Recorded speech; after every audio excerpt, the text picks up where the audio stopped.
Minha irmã destruiu meu relacionamento porque não podia ter seu único e verdadeiro amor.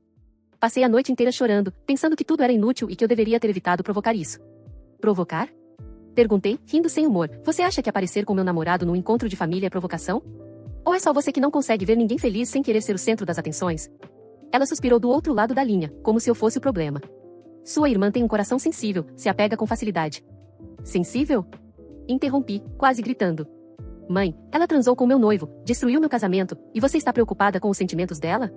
Eu estava com febre, sozinha em casa, enquanto ela se deitava com ele no meu sofá. Olha, você não vai transformar isso em drama, retrucou, com a voz fria.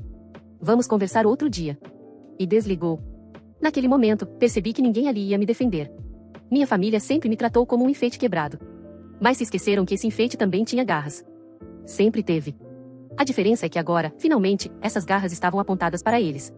Na segunda-feira, Ethan ainda estava na cidade. Decidi levá-lo a uma academia com alguns amigos, aqueles que sabiam de tudo que eu tinha suportado desde o ensino médio. Foi um espetáculo, educado, gentil, carismático e completamente devotado a mim. As meninas trocavam olhares encantados. Algumas até cochicharam coisas como: essa vingança está linda demais. Mas a melhor parte veio à tarde. Ethan postou uma foto nossa no Instagram, nós dois abraçados num parque. A legenda era simples. Asterisco, às vezes, o amor aparece quando você menos espera. Asterisco. Os comentários começaram inocentes, um primo, uma ex-colega de escola, emoji de coração. Mas então apareceu o dela. Asterisco, minha alma gêmea. Isso é nojento. Você sabe o que ele significa pra mim. Asterisco. Ethan curtiu o comentário e respondeu com precisão cirúrgica. Asterisco, nós transamos uma única vez, e no dia seguinte você me seguiu pela rua. Isso não é amor, é obsessão. Asterisco. Em menos de uma hora, o post virou assunto nos nossos círculos sociais. Pessoas que me conheciam desde o colégio começaram a comentar coisas como: finalmente alguém disse. Sempre achei estranho o jeito que ela falava dele. O karma existe.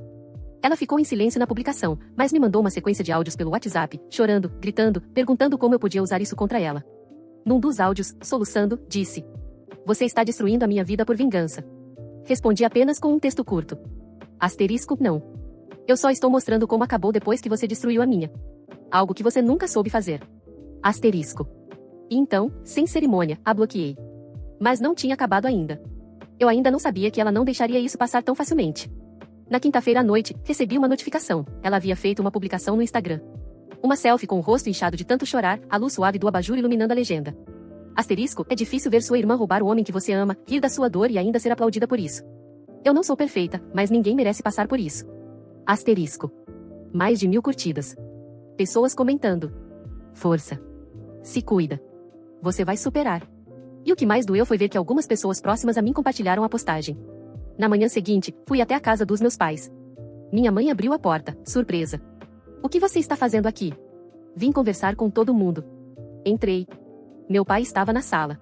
Ela desceu as escadas como se fosse a protagonista de um velório, de calça de moletom e cabelo preso, com aquela cara de eu sou a vítima. Aconteceu alguma coisa? Perguntou, com falsa doçura. Aconteceu, sim. Falei, firme. Chega de você manipular todo mundo e sair por aí bancando a coitadinha. Parei no centro da sala e olhei pros dois.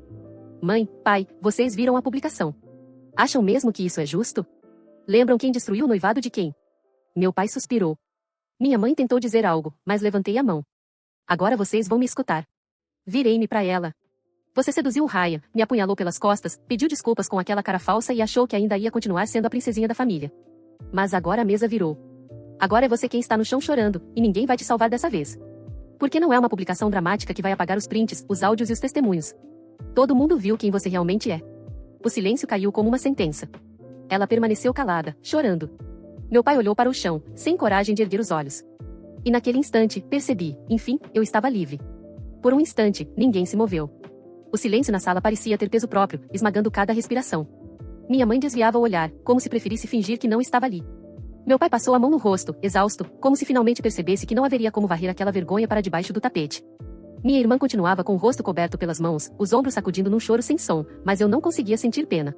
Não depois de tudo que ela havia feito. Eu só queria que vocês me amassem, ela murmurou, a voz abafada pelos dedos. Sempre pareceu que vocês amavam mais ela. Revirei os olhos, sem conseguir conter a indignação. E isso justifica ter deitado com meu noivo? Perguntei, minha voz tremendo, mas não de tristeza, de raiva. Justifica ter arruinado meu casamento?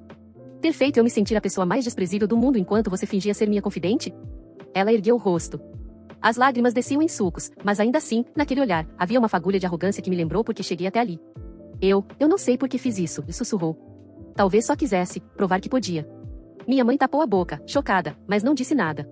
Meu pai se levantou devagar, como se cada osso doesse. Chega. A voz dele ecoou fria, sem um traço de compaixão. Nós fingimos por tempo demais que isso tudo era normal. Que a rivalidade de vocês era coisa de irmãs. Mas isso não tem desculpa. Minha irmã arregalou os olhos, como se só então compreendesse que a farsa tinha terminado. Eu senti uma calma estranha se espalhar pelo meu peito. Depois de tanto tempo me perguntando se eu era vilã, se eu estava exagerando, finalmente ninguém ali conseguia mais defender o indefensável. Eu não fiz nada de tão horrível, ela insistiu, a voz embargada. Ele disse que me amava. E você acreditou, retruquei. Assim como acreditou que eu ia continuar deixando você pisar em mim para sempre. Mas não vou. Meu pai se virou para mim, pigarreou. Pela primeira vez em muitos anos, ele falou comigo sem aquele tom condescendente que sempre usava. Sinto muito, disse, num sussurro. Sinto muito por não ter enxergado antes. Eu não sabia como responder. Parte de mim queria gritar que era tarde demais, que nenhum pedido de desculpas traria de volta a mulher que eu era antes de tudo isso. Mas outra parte de mim só sentia cansaço. Não esperem que eu esqueça, falei, a voz rouca. Eu não vou esquecer. Mas também não vou mais deixar que isso defina quem eu sou. Dei um passo para trás, respirando fundo. Eu podia sentir o coração batendo tão forte que chegava a doer. Minha irmã soluçava, afundada na poltrona, e minha mãe finalmente começou a chorar de verdade. Mas eu não fiquei. Eu não tinha mais nada a fazer ali. Virei-me e caminhei até a porta, sentindo como se cada passo fosse a demolição de um passado inteiro. Quando pus a mão na maçaneta, ouvi a voz trêmula do meu pai. Para onde você vai? Para casa, respondi sem olhar para trás. A minha casa. Onde vocês não podem me ferir. Saí sem esperar resposta. O ar frio da manhã me atingiu como um banho de lucidez. Enquanto caminhava até o carro, tirei o celular do bolso. Havia mais de 50 notificações, mensagens de conhecidos, comentários de estranhos que haviam visto a postagem dramática dela, gente querendo saber o outro lado da história. Por um segundo, pensei em responder a todos, contar cada detalhe sórdido, expor todas as mentiras. Mas então, uma certeza tranquila se instalou dentro de mim, eu não precisava. Quem quisesse continuar acreditando na versão dela, que acreditasse. Eu sabia a verdade. E isso bastava. Entrei no carro, fechei a porta e liguei o motor. Olhei meu reflexo no retrovisor. Pela primeira vez em muito tempo, não vi a mulher derrotada que me perseguiu por tanto tempo. Vi alguém que sobreviveu. Que resistiu. Eu não sabia exatamente para onde minha vida seguiria a partir dali. Mas pela primeira vez, isso não me assustava. Eu estava livre. E, pela primeira vez, isso era tudo que importava. Dirigi sem destino por quase 1 hora. As ruas passavam pelos meus olhos como cenários que eu já não reconhecia. Tudo parecia diferente, como se a verdade tivesse arrancado uma película que cobria minha visão. Eu não era mais a filha que aceitava tudo em silêncio. Não era mais a irmã que engolia humilhações com medo de ficar sozinha. Quando finalmente estacionei, percebi que tinha parado perto do pequeno café onde eu e Ryan costumávamos encontrar nossos amigos. Por ironia, foi ali que ele me pediu em casamento. Ainda lembrava da felicidade que senti, e da forma como minha irmã apareceu do nada naquela tarde, fingindo surpresa, dizendo que não esperava que ele fosse me escolher. Aquilo já era um aviso, mas eu não quis ver. Fechei os olhos e respirei fundo. Não adiantava tentar voltar atrás no tempo. Só me restava decidir o que faria agora. Peguei o celular de novo. Entre as notificações, havia uma mensagem de Ethan, o homem com quem eu tinha saído depois de tudo explodir. Ethan, está tudo bem? Vi o post da sua irmã. Sabe que se precisar de qualquer coisa, pode contar comigo. Eu encarei a tela por alguns segundos. Ele tinha sido meu primeiro passo para provar a mim mesma que eu não precisava me esconder, que eu também tinha direito de recomeçar. Mas, naquele instante, percebi que eu não queria construir nada com outra pessoa só por raiva ou carência. Respondi com sinceridade. Obrigada por tudo. Mas agora preciso de um tempo só para mim.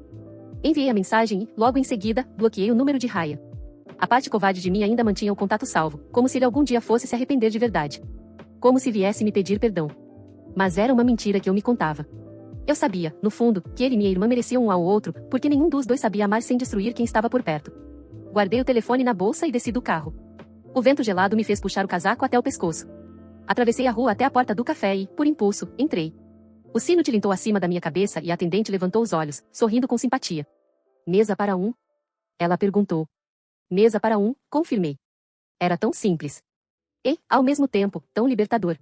Eu não precisava mais ser metade de nada. Eu não precisava provar meu valor ocupando um lugar ao lado de alguém. Pela primeira vez, uma mesa só para mim era tudo o que eu queria. Sentei perto da janela, onde a luz da manhã entrava suave.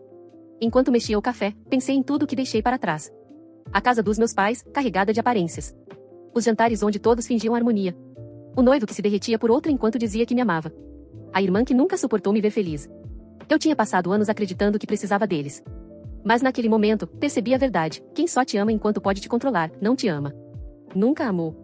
Um casal sentou-se na mesa ao lado, rindo baixinho. Via as mãos entrelaçadas, as alianças brilhando. Durante um segundo, algo apertou no meu peito. Eu também tinha sonhado com aquilo. Mas não era inveja, era só um luto discreto pelo que eu pensei que seria minha história. Peguei um guardanapo e escrevi algumas palavras que me vieram de repente, como se brotassem de um espaço antigo dentro de mim. Eu não sou mais a vítima. Eu sou a autora. Dobrei o papel e guardei no bolso.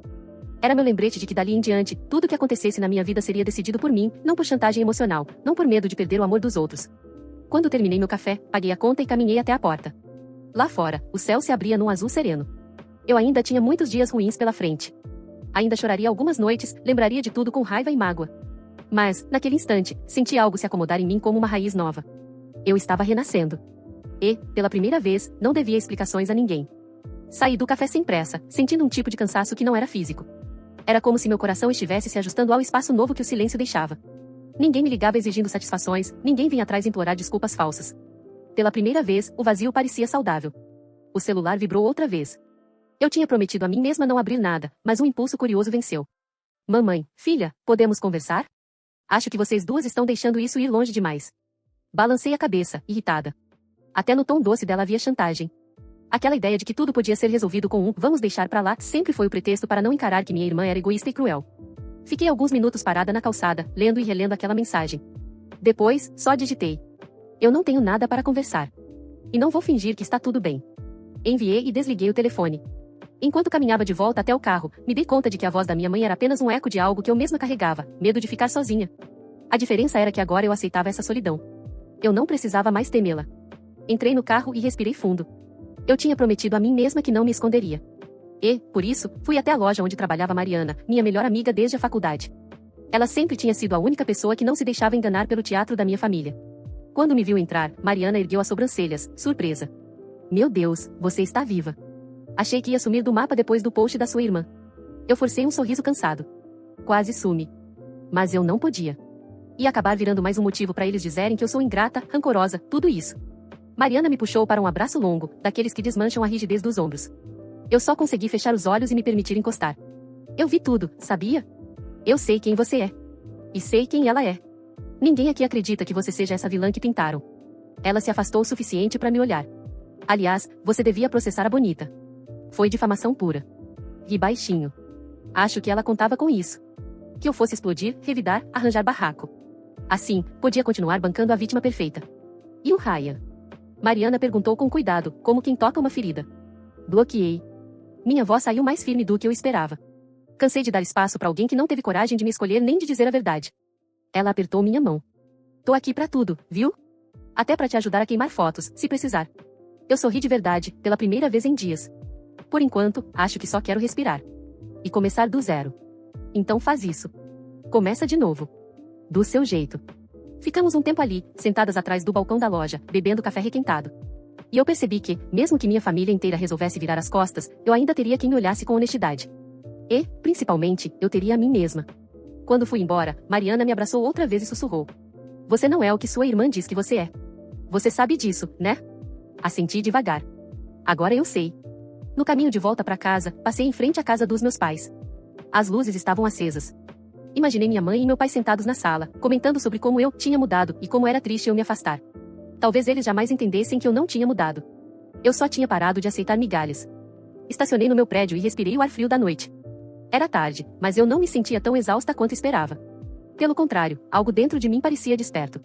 Subi até meu apartamento, tirei o casaco e me olhei no espelho do corredor. Por baixo das olheiras e do cansaço, havia uma mulher que não tinha mais vergonha de existir sem pedir licença. Sorri pra mim mesma. Era só o começo. Naquela noite, dormi pela primeira vez em semanas sem acordar no meio da madrugada com a sensação de que algo estava errado. Acordei tarde, com a luz do sol atravessando as persianas, aquecendo meu rosto como um lembrete suave de que o mundo continuava, apesar de tudo que parecia ter desmoronado. Levantei devagar, ainda sentindo o corpo pesado, mas não era mais o peso da vergonha ou da humilhação, era só cansaço acumulado por anos de silêncio. Caminhei pela sala do meu apartamento pequeno, olhando cada objeto, o tapete poído, a estante meio torta, os porta-retratos vazios onde eu tinha guardado fotos que agora preferia não ver.